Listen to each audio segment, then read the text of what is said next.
Hey everybody, Ultimate Oddball here. Today I'm going to discuss the potential of utilizing virtual reality and augmented reality headsets in combination with simulated environments for therapeutic use for autistic people. With recent advances in technology, we are entering a time when the availability of these headsets, as well as the quality of the graphics, provide a unique opportunity for fun and convenient in-home therapy.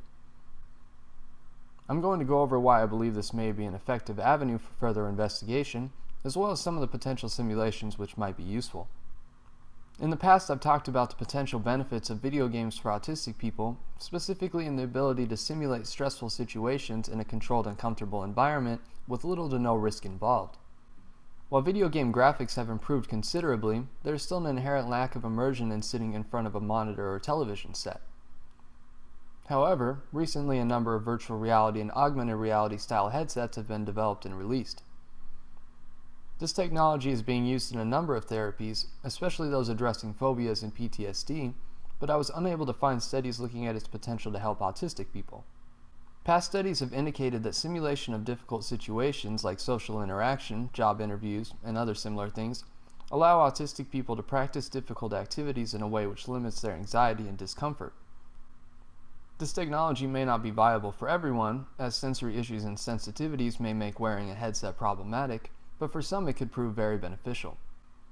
Augmented reality would allow for partial immersion, recording of the experience, and outside input in the course of the therapeutic process. The possibilities for simulations are basically endless. Obviously, one could recreate everyday interactions, a simulation of getting groceries, a simulation of group social interaction. There are many things which would be considerably easier to deal with and practice at if it could be done at home with no fear of social repercussion. When you add in a parent or clinician to control a second person in the simulation, as well as provide positive reinforcement and direction, it becomes clear how useful this could be. Headsets which utilize controllers, such as the HTC Vive, allow the potential for the individual to practice anything which involves moving around, standing, moving objects, holding objects, etc. Using a mouse and keyboard to simulate something like interacting with a store clerk, handing them money, and other similar things can be useful, but I believe the lack of immersion involved lowers the therapeutic potential. Based on what I know about memory, it seems likely that physically going through the actions from a direct first-person point of view, utilizing virtual reality headsets, would create a much more lasting memory and in addition would affect muscle memory in a stronger fashion.